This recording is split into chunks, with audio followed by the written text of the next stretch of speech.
Sazlab qololmadim sizlarni. Biz bunaqa videolarni ko'ramizda sразу o'tkazib olishga harakat qilamiz, chunki ko'ra olmaydigan insonlar juda ko'p. Lekin shu videolarni oxirigacha ko'rishimiz kerak. Nima bo'ldi? U insonga nima qildi? Vafot etdimi? Nima qildi? Qiziqishimiz kerak, chunki biz uchun bu ibrat, qanaqadir saboq bo'lishi mumkin. Tasavvur qiling, yoningizdagi farzandingiz qanaqadir kasal bo'lib qolsa, qanaqa siqilasiz. Bu insonlar esa hozirgi kunda farzandini yerga qo'yishdi. Eng qizig'i, shu akamiz onalarini, farzandlarini qo'yishdi.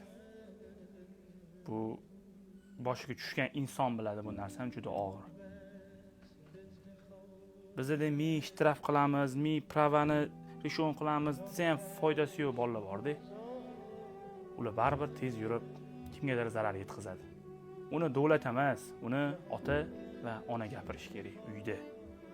Bolam, sekroy yur, kimgadir zarar yetkazishi mumkin. Mana men videoni ko'r, shu inson Malibudami, nimada bo'lsa ham shu ikkita insonni boshiga yetdi. Bolam, sekroy yurgan, boshingga tushsa lekin yomon bo'ladi deb bir og'iz ota-ona tushuntirish kerak. Buni ming pravada o'qisa ham, qasdir tanishi gapirsa ham baribir kirmaydi. Uni ota-ona uyda eshitish kerak shu gap.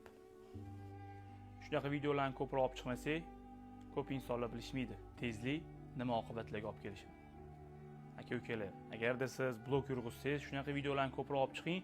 Balkim shu tez yuradigan insonlarning ota-onasiga yetib borar shu video va qaysidir insonni hayotini saqlab qolarsiz. Siz bir yilda avtohalokat orqasida necha mingta inson o'lishini bilasizmi? Bitta O'zbekistonning o'zida 2024-yilda o'zida 2,5 mingtadan oshiq inson vafot etganligini Kun.uzda ham eshitdik. Tushunasizmi? Ancha-muncha inson vafot etadi, ancha-muncha inson nogiron bo'lib qoladi. Bu nimadan? Bu tezlikdan. Akam, ukam, singlim, jigarim, sekroy yuring. Bu tezligingiz qaysidir yaqin insoningizga zarar yetkazishi mumkin. Hech qachon o'ylamang, ulovni men zo'r boshqaraman deb. Manaman deydigan insonlar ham hech balo qila olmaydi. Siz kim bo'libsiz?